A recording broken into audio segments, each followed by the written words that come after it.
হতে পারে যে এটি কোনো গোয়েন্দা সংস্থা কর্তৃক এই সমস্ত তথ্যগুলো সংগ্রহ করা হয়েছে। কারণ কোন কোন কর্মকর্তাদের যে এত ব্যক্তিগত ইনফরমেশন আসছে, যে ব্যক্তিগত ইনফরমেশন কোন সাংবাদিকের পক্ষে এটা কিন্তু মানে এই ধরনের তথ্য সংগ্রহ করা কিন্তু খুব ডিফিকাল্ট।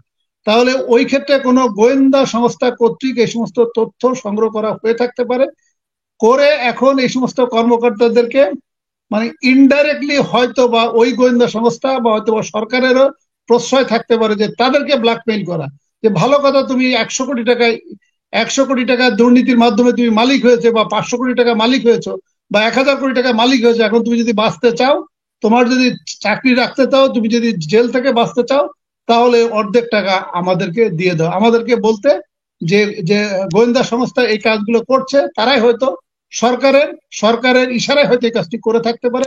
অথবা আমাদের যে দেশ শেখ হাসিনাকে মানে সবসময় সহায়তা করে থাকে, যে দেশের গোয়েন্দা সংস্থা, সেই দেশের গোয়েন্দা সংস্থারও এটি কিন্তু একটা বড় ধরনের বিজনেস হার্ট। এই যে আমাদের যে সমস্ত পোস্টিং পদোন্নতি গুলো করা হয়, তাদের ইশারা বা তাদের সুপারিশ ছাড়া আপনি কিন্তু বড় বড় পজিশনে বা যাদেরকে কুশীলব বলা হয়, কমান্ড লেভেলে যাদের বলা হয়, তাদের কিন্তু পদায়ন বা পোস্টিং বা পদোন্নতি গুলো হয় না। এই ক্ষেত্রে আমাদের যে পার্শ্ববর্তী দেশের যে গোয়েন্দা সংস্থা, ওনারাও এই কাজটা করে থাকতে পারেন।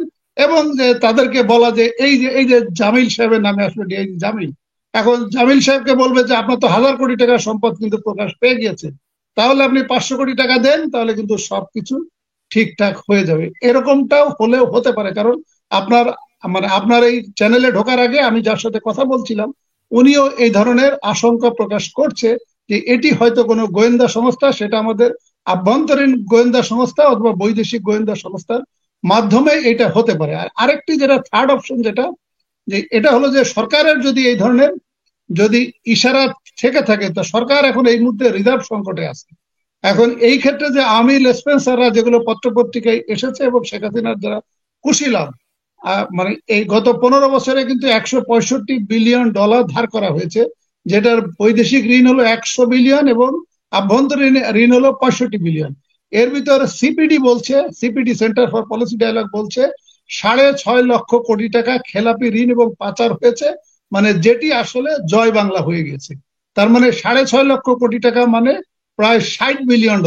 তার মানে আমরা যে পরিমাণ টাকা আমরা ঋণ করেছি বৈদেশিক এবং আভ্যন্তরীণ, তার 1/3 টাকা কিন্তু জয় বাংলা হয়ে গেছে।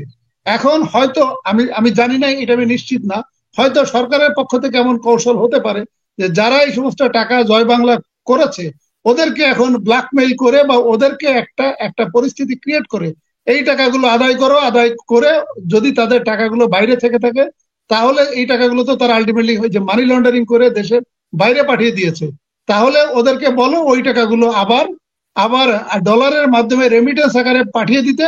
তাহলে সেই ক্ষেত্রে সরকারের যে রিজার্ভ ক্রাইসিস, এটা থেকেও বাঁচলো এবং ওই কর্মকর্তাকেও হয়তো বলতে পারে যে তাহলেও তুমিও বেঁচে গেলে। এটা হলে হতে পারে। এটি আমার একটা ব্যাখ্যা বিশ্লেষণ মাত্র। এটি আমি নিশ্চিত না যে আমাদের আমাদের আভ্যন্তরীণ কোনো গোয়েন্দা সংস্থা অথবা পার্শ্ববর্তী দেশের গোয়েন্দা সংস্থা অথবা বৌথ অথবা যৌথ প্রযোজনায়ও এই কাজটি হয়ে থাকতে পারে। আদারওয়াইজ হঠাৎ করে কি এমন হলো, সরকার যেখানে ইলেকশন করে ফেলেছে সেখানে অপোজিশন পার্টি বা অপোজিশন যে 62 বা 63টা দল অনেক দুর্বল অবস্থায় আছে, সেই ক্ষেত্রে এখন এই সমস্ত কুশীলবদের একের পর এক দুর্নীতির বিষয়গুলো প্রকাশ পাওয়া, এটা আমার কাছে মনে হয় যে এটা স্বাভাবিক কোনো ঘটনা না। বিবৃতিটা যদি লক্ষ্য করেন এবং তাদের প্রতিবাদ বা প্রতিবাদের ভাষা যদি আপনি লক্ষ্য করেন, তাহলে দেখবেন প্রকারান্তরে বাংলাদেশ পুলিশ সার্ভিস অ্যাসোসিয়েশন সাবেক এবং বর্তমান কর্মকর্তাদের একটা দায় মুক্তি অথবা তাদের যে দোষ বা তাদেরকে মানে একটা ডিফেন্স দেওয়ার চেষ্টা করা হচ্ছে, এবং তাদের দায়িত্বটাও কেমন যেন বাংলাদেশ পুলিশ সার্ভিস অ্যাসোসিয়েশন নিয়ে নিচ্ছে বা নিয়ে নেওয়ার চেষ্টা করছে। এটা কি এবং আপনার মনে হয় এই জন্য যে বেনজির অবসরে গিয়েছে, আসাদুজ্জামান অবসরে গিয়েছে, কিন্তু আমরাও তো একসময় অবসরে যাব, কাজে যদি আমাদের দুর্নীতি প্রকাশিত হয় এই জন্য আমরা এখন থেকেই প্রতিবাদ করি, এই কারণেই?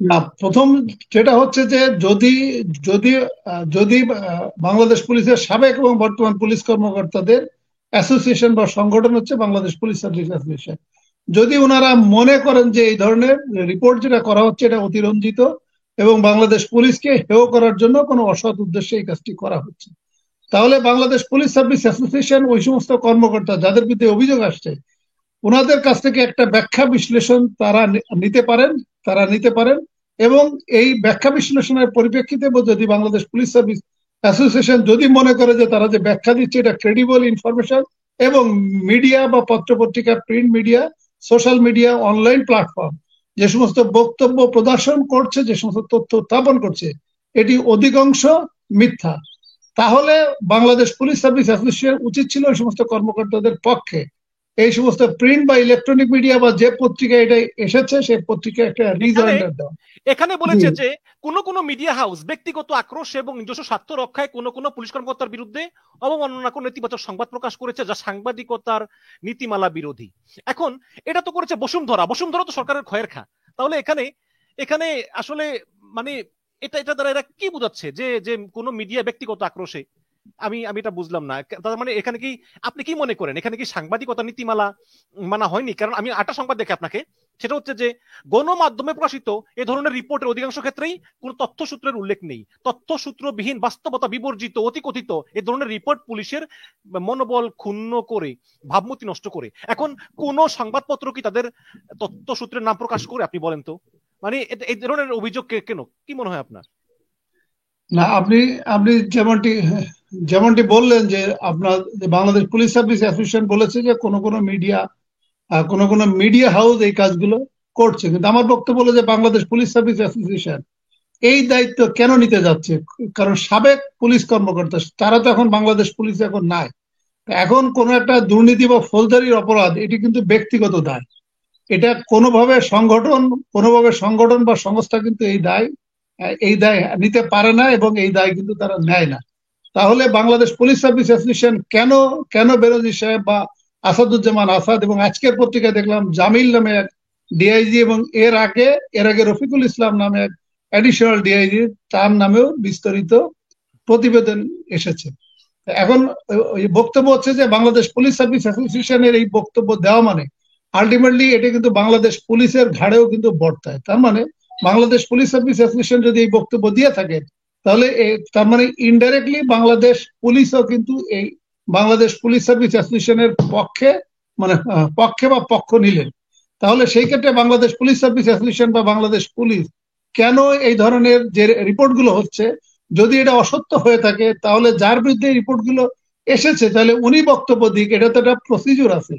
তাহলে যদি ইনকোয়ারি স্টার্ট হয়ে থাকে বা দুর্নীতির যদি উনি ইনকোয়ারির সম্মুখীন উনি যদি ধারণা করেন যে হতে পারেন, তাহলে উনি দুর্নীতি দমন কমিশনে ওনার ব্যাখ্যা বিবৃতি দিক, অথবা ওনার ইনকাম ট্যাক্স ফাইলে যে পরিমাণ সম্পদ আছে এবং পত্রপত্রিকা মিডিয়াতে যে সম্পদের হিসাব এসেছে এটার যে ডিফারেন্স বা এটার যে পার্থক্য যার বিরুদ্ধে অভিযোগ আনা হয়েছে উনিও কিন্তু এটার একটা ব্যাখ্যা বিশ্লেষণ দিতে পারেন। কিন্তু সেই ক্ষেত্রে বাংলাদেশ পুলিশ সার্ভিস অ্যাসোসিয়েশন কেন এটার পক্ষ নিচ্ছেন বা কেন এই বক্তব্য দিচ্ছেন বা কেন এই দায়িত্ব নিচ্ছেন এটি আমার কাছে বোধগম্য নয়। এবং আজকের পত্রিকায় দেখলাম এটি যে সাংবাদিকদের যে সংগঠন দুইটি সংগঠন, একটা হচ্ছে ফেডারেল সাংবাদিক ইউনিয়ন, একটা হচ্ছে ঢাকা সাংবাদিক ইউনিয়ন সম্ভবত।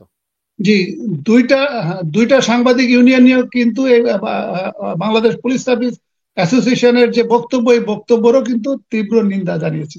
ওনারা বলেছেন এটা সাংবাদিকতাকে একটা হুমকি দেওয়া, একটা ইনডাইরেক্টলি হুমকি দেওয়া, এবং এটা বাংলাদেশ পুলিশ একটা জাতীয় প্রতিষ্ঠান এবং এই জাতীয় প্রতিষ্ঠান থেকে এই ধরনের এই জাতীয় প্রতিষ্ঠানের ব্যাপার বাংলাদেশ পুলিশ সার্ভিস অ্যাসোসিয়েশন তারা এই সাংবাদিকদেরকে যে একটা স্লাইড বা একটা মৌন যে হুমকি দিলেন এটি সাংবাদিকতাকে বাধাগ্রস্ত করবে বলে তারা মনে করেন। এবং আজকে আপনার এই জাস্ট অনলাইনে ঢোকার আগে আমি দেখলাম প্রথম আলো কিন্তু একটা নিউজ করেছেন এবং এটা নিয়ে একটা শ্লেষাত্মক একটা সমালোচনা করেছেন বাংলাদেশ পুলিশ সার্ভিস অ্যাসোসিয়েশনের এই ধরনের প্রতিক্রিয়া এবং এই ধরনের বক্তব্যের পরিপ্রেক্ষিতে তারাও কিন্তু একটা প্রতিবেদন করেছেন। আর আরেকটা যেটা হলো যে আমাদের তো দুর্নীতি দমন কমিশন আছে, দুর্নীতি দমন কমিশন তো একটা সাংবিধানিক প্রতিষ্ঠান। তাহলে যে সমস্ত কর্মকর্তাদের বিরুদ্ধে যে অভিযোগগুলো আসছে সেই অভিযোগগুলোকে ওনাকেই প্রমাণ করতে দেন যে উনি এই অপরাধের সাথে জড়িত না, উনি এই দুর্নীতির সাথে জড়িত না। এখানে এখন আরেকটা জিনিস যে আপনার এখানে ঢোকার আগে আমি আরেকজন একটু বুদ্ধিজীবীর সাথে আলাপ করছিলাম, তখন উনি আমাকে প্রশ্ন করছিলেন যে হঠাৎ করে এই বাংলাদেশ পুলিশের এই সমস্ত কর্মকর্তাদের বিরুদ্ধে এত দুর্নীতির এই ফিরিস্তি কেন আসছে, আগে কেন আসে নাই। তো তখন আমি দেখলাম যে উনি যে কথাটা বললেন, কথাটা আমার কাছে একটু মূল্যবান মনে হলো। তখন ওনার সাথে আলোচনার পরিপ্রেক্ষিতে আমরা একটা কনক্লুশন ড্র করলাম যে এমন